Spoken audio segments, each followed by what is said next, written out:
Olá, boa noite. Começa agora o Jornal da Justiça desta terça-feira, 2 de novembro. Defensor público não deve ser obrigado a ter registro na Ordem dos Advogados do Brasil para exercer suas funções. O julgamento em plenário virtual do Supremo já tem maioria para declarar inconstitucionalidade dessa exigência. Esse é um dos destaques da edição de hoje. Você confere também.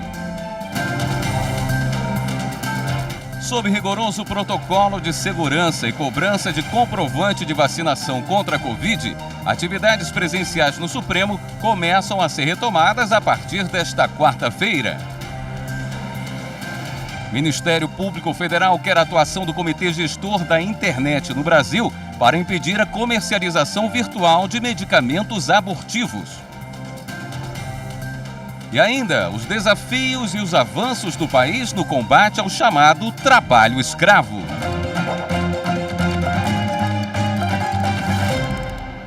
O plenário virtual do Supremo já formou maioria para declarar a inconstitucionalidade da exigência de inscrição do defensor público na Ordem dos Advogados do Brasil.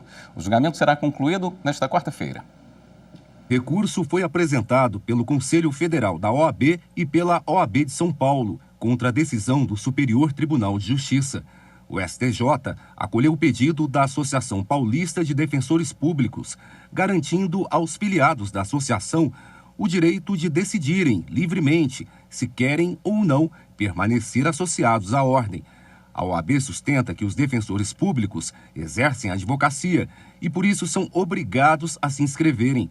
Alega ainda que a legislação funcional dos defensores não substitui a fiscalização ético-disciplinar imposta pelo Estatuto da OAB. O julgamento no plenário virtual termina nesta quarta-feira. Até agora, são 9 votos contra o recurso da OAB e 2 a favor. Dessa forma, a maioria dos ministros segue o entendimento do relator de que a exigência de inscrição dos defensores na OAB é inconstitucional. Em seu voto, o ministro relator, Alexandre de Moraes, pontuou que, segundo o STJ, essa classe de servidores públicos está sujeita a estatutos específicos, submetendo-se à fiscalização disciplinar por órgãos próprios e não pela OAB, necessitando de aprovação prévia em concurso público. Alexandre de Moraes concluiu que a dupla sujeição ao regime jurídico da OAB e da Defensoria Pública, seja da União, seja estadual, não se harmoniza com a Constituição Federal. A matéria tem repercussão geral reconhecida pelo Supremo, ou seja, o que for decidido será aplicado em casos semelhantes em todo o país. O retorno gradual das atividades presenciais nas dependências do Supremo Tribunal Federal começa amanhã. De acordo com a resolução assinada pelo presidente da Corte, ministro Luiz Fux, todos os frequentadores, tanto do público interno quanto do público externo, devem apresentar certificado de vacinação emitido pelo aplicativo Conect SUS do Ministério da Saúde. Os frequentadores, além de usar máscaras de proteção, terão a temperatura ferida. As pessoas não vacinadas deverão apresentar testes contra a Covid feito nas 72 horas anteriores à visita. A recusa a qualquer um dos requisitos impedirá a entrada ou a permanência nas dependências da Corte. Amanhã também voltam as sessões de julgamento do plenário e das turmas em formato presencial. Rio de Janeiro e Distrito Federal editaram decretos que flexibilizam o uso de máscaras em locais abertos. No Rio, a medida só entra em vigor quando a Secretaria Estadual de Saúde estabelecer os critérios que devem ser seguidos. Já aqui no Distrito Federal, a exigência da máscara apenas em locais fechados começa a valer a partir de amanhã. O governo também afrouxou restrições de distanciamento em outros setores. Os brasilienses passaram 1 ano e 8 meses atentos a uma obrigação: o uso de máscara em qualquer ambiente público. Desde então, o acessório passou a ser o item indispensável. Primeiro, que eu acho que ainda não acabou essa Covid, ainda está, né? Acho que ainda vai perdurar por um bom tempo. E a vacina, nem todo mundo está vacinado ainda, né? Que ainda falta muita gente para ser vacinado. Então, eu acho que enquanto toda a população não estiver vacinada, a gente tem que se precaver, sim. Eu acho que todo mundo deveria, né, em respeito àqueles que usam, usar também, e até que a vacina seja realmente alcance toda a população. A partir desta quarta-feira, a rotina, no entanto, pode mudar um pouco. A corridinha no parque ao ar livre já vai poder ser feita sem a máscara. Um decreto do governo do DF acabou com a obrigatoriedade do uso de máscaras em locais abertos, como parques, por exemplo.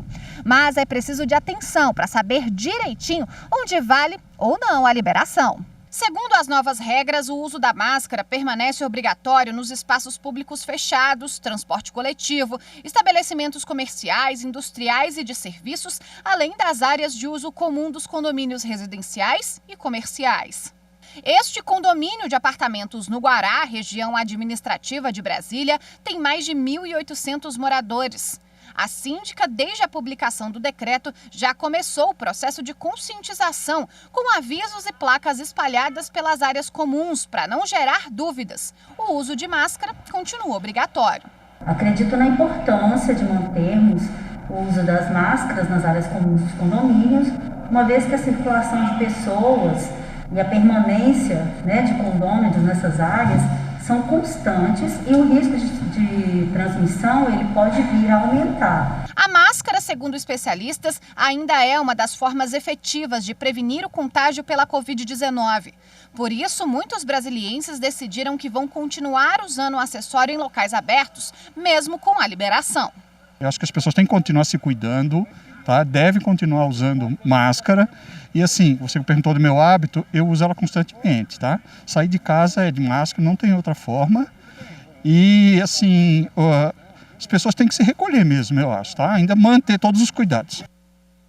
O Conselho Nacional de Justiça divulga 2 pesquisas sobre os desafios enfrentados pelas juízas brasileiras na próxima quinta-feira. Quem tem os detalhes é a repórter Viviane Novaes. Os levantamentos foram feitos com as juízas do trabalho cadastradas na base de dados do Conselho Nacional de Justiça e com as magistradas da Justiça Federal da Primeira Região, que compreende 3 estados e o Distrito Federal. As pesquisas apontam que essas mulheres enfrentam dupla jornada de trabalho, discriminação, dificuldade de conciliar trabalho e família, violência psicológica de advogados e juízes e agressões verbais. As magistradas querem teletrabalho, mais presença feminina nas instâncias superiores e em cargos de planejamento e administração do judiciário. Os detalhes dos estudos vão ser divulgados na próxima quinta-feira, às 5 da tarde, durante o Seminário de Pesquisas Empíricas Aplicadas a Políticas Judiciárias, e vai ser transmitido pelo canal do CNJ no YouTube. No próximo bloco, o Ministério Público recomenda a atuação do Comitê Gestor da Internet para impedir o comércio de medicamentos abortivos. Voltamos em instantes.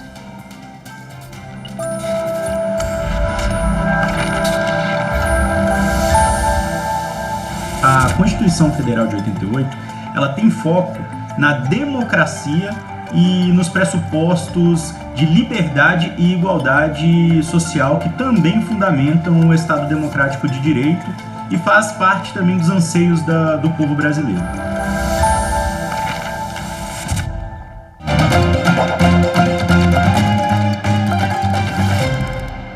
Em Minas Gerais, o Ministério Público Federal recomendou ao Comitê Gestor da Internet no Brasil que sejam criados meios para impedir o comércio de medicamentos abortivos em ambiente virtual.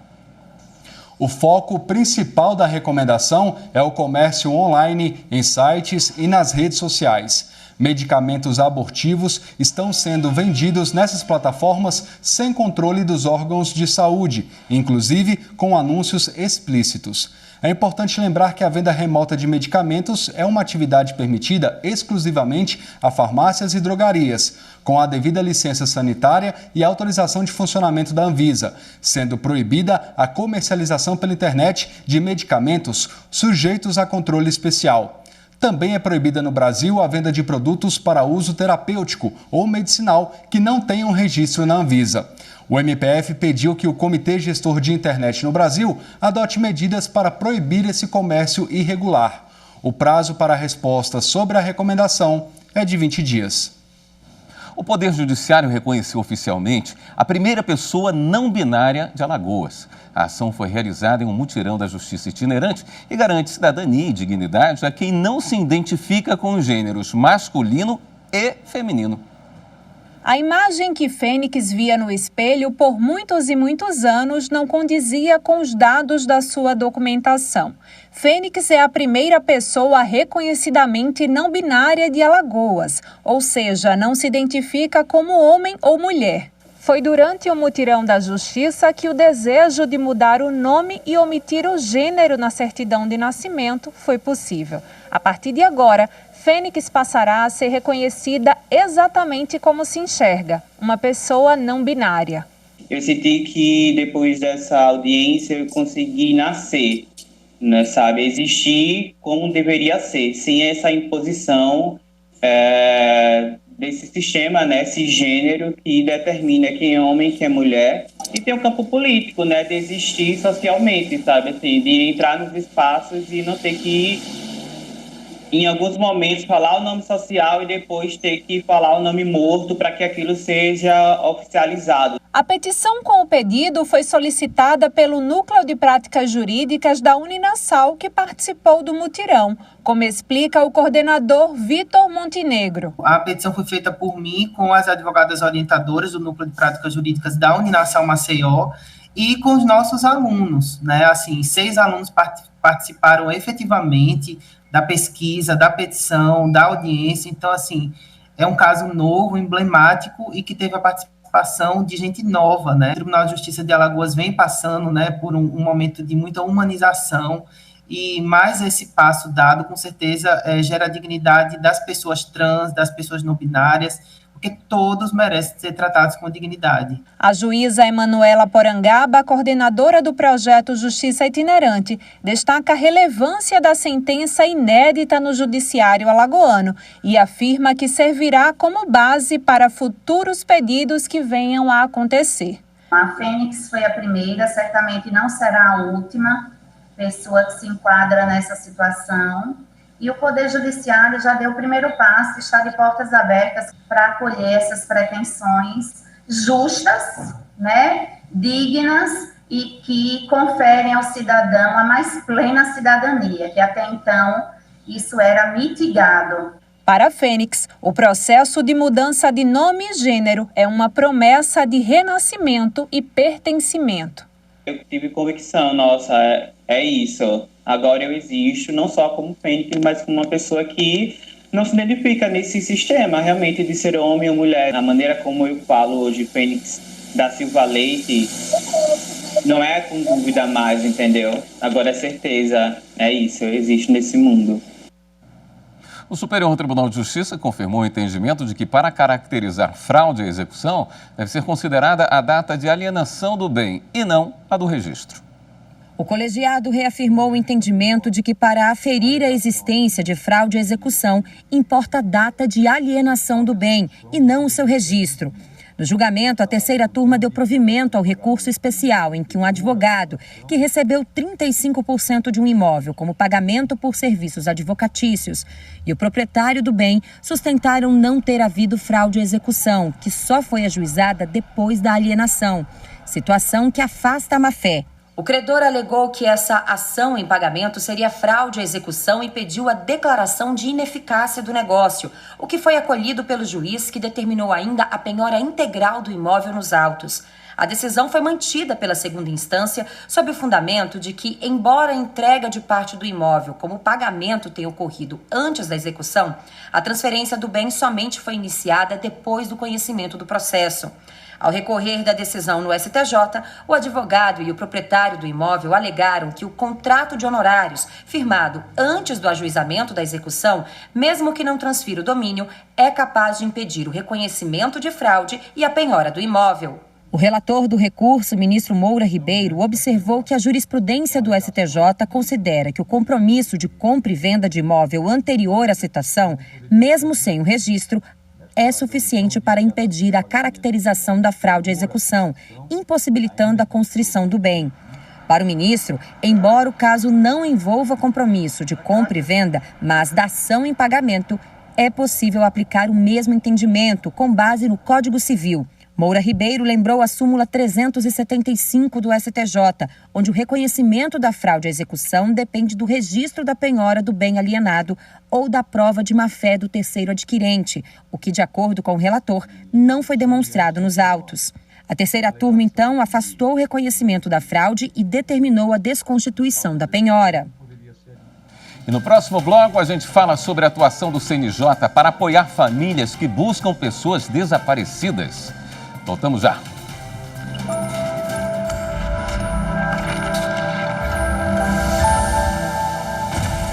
A Constituição Federal de 1988, fundada através de um Estado democrático de direito, visa assegurar o exercício de direitos sociais, individuais, de liberdade e bem-estar, fundada em valores supremos de uma sociedade fraternal, plural e sem qualquer tipo de preconceito, além de validar a solução pacífica de resolução de conflitos.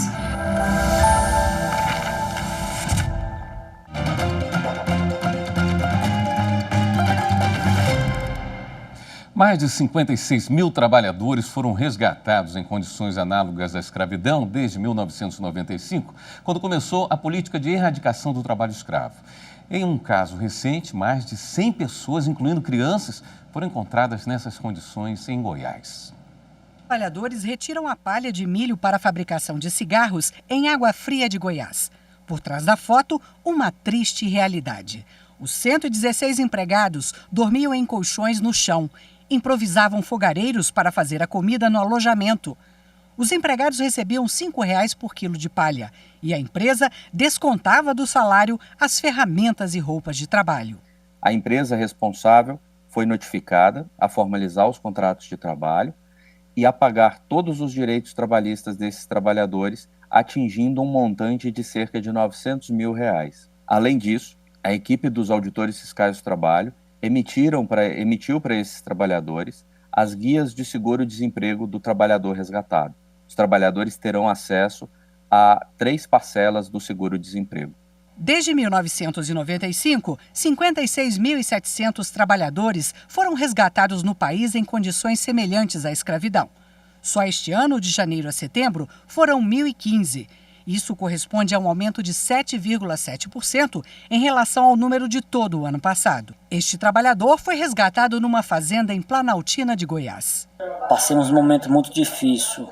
Tinha muita gente dormindo no chão, nas colchões no chão, em rede, as mulheres todo mundo junto e mais. A gente não tinha preparo ZPI para trabalhar, tinha uma gente que trabalhava descalço. O trabalho escravo é crime previsto no Código Penal com até 8 anos de prisão. Já a Constituição Federal prevê a expropriação de terras. Mas para que isso passe a valer, o Congresso Nacional ainda precisa fazer a regulamentação. É importante destacar a importância da promoção do trabalho decente e, por consequência, da erradicação do trabalho análogo a de escravo, sob o ponto de vista constitucional, de respeito aos direitos humanos e também sob o ponto de vista econômico, entendendo que o mundo moderno, que o mundo globalizado, não concorda, não aceita com esse tipo de prática. No combate à exploração de trabalhadores, a cada 6 meses o Ministério do Trabalho divulga uma relação dos empregadores. É a chamada lista suja. A última, divulgada agora em outubro, incluía um procurador de justiça aposentado do Pará e um ex-prefeito de Camacho, em Minas Gerais. A lista serve de referência para empresas brasileiras e estrangeiras fazerem o gerenciamento de risco e se tornou um exemplo de combate ao trabalho escravo reconhecido pelas Nações Unidas. Em setembro do ano passado, o Supremo Tribunal Federal reafirmou a constitucionalidade da lista suja por 9-0, numa ação ajuizada pela Associação Brasileira de Incorporadoras Imobiliárias. A realidade de combate ao trabalho escravo é nacional, é permanente, o Estado brasileiro tem que ter esse apoio, esse braço firme realmente nesse combate, para que o Brasil cumpra, inclusive, as determinações da OIT, da Organização Internacional do Trabalho, que prevê a erradicação do trabalho escravo, trabalho infantil e da exploração sexual de criança e adolescente. O trabalho escravo pode ser denunciado pelo Disque 100. Nós vamos falar agora sobre um drama que afeta a vida de milhares de famílias Brasil afora, o desaparecimento de pessoas. Só no ano passado foram mais de 60 mil ocorrências. O Conselho Nacional de Justiça tem se mobilizado para dar apoio às famílias das vítimas. Os números impressionam. De acordo com o Anuário Brasileiro de Segurança Pública, quase 63 mil pessoas desapareceram no Brasil em 2020. Entre 2007 e 2018, foram mais de 800 mil casos, 8 desaparecimentos por hora. A filha de Ivanise entrou para esta estatística terrível. Foi o ponto de partida para a criação de uma ONG em São Paulo. Lá, as mães ocupam as escadarias da Catedral da Sé e lutam para reencontrar os filhos. Esse trabalho ele surgiu há 25 anos, a partir do desaparecimento da minha filha, que chama Fabiana Esperidião da Silva, que desapareceu a 120 metros de distância da nossa casa. E durante 3 meses eu procurei a minha filha sozinha, nessa cidade imensa que é a cidade de São Paulo, e não encontrei minha filha. E aí, no dia 31 de março de 96, nasceu em São Paulo um movimento de mães denominado como as Mães da Sé. E naquele dia eu transformei a minha dor numa luta, não só pela minha filha, mas por mais de 11 mil mulheres que já passaram pela associação ao longo desses 25 anos. A ONG acolhe as famílias, ajuda no boletim de ocorrência, dá acompanhamento psicológico, assistência jurídica, faz campanhas. São milhares de mães. Pais foram 3 em 25 anos. E elas sofrem. Muitas são abandonadas pelos maridos, perdem o emprego porque passam dias, semanas, meses, anos à procura dos filhos. A primeira sequela que o desaparecimento causa numa mãe, porque a mãe é a pessoa que mais sofre, ela que busca o filho incessantemente, de dia, de noite, ela que vai na delegacia, que vai no IML, ela que vai para as ruas, né? Então, a primeira sequela que o desaparecimento causa é o desequilíbrio emocional. A depressão é a primeira sequela que aparece numa mãe que tem um filho desaparecido. A ONG Mães da Sé faz parcerias com o Ministério Público, com conselhos tutelares, varas da infância e da juventude, mas aponta deficiências no serviço público, reclama de falta de atenção e de empenho. Em 2010, a CPI do desaparecimento de crianças e adolescentes da Câmara dos Deputados indicou que, além de estrutura, falta uma política de comunicação entre as polícias estaduais brasileiras. Segundo a CPI, era necessário criar delegacias especializadas. Na área do sistema de justiça, o CNJ enfrenta os problemas com a Resolução 253, de 2018.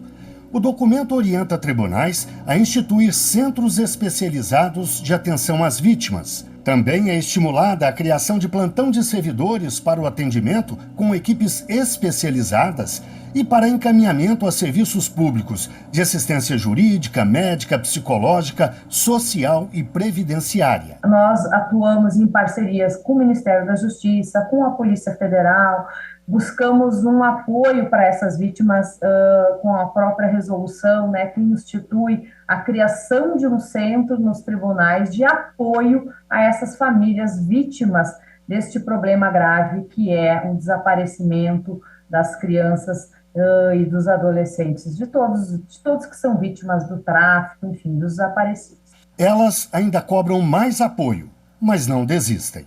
O meu coração de mãe diz que a minha filha está viva. Então, o que me mantém viva é a certeza de que um dia eu vou encontrar a minha filha.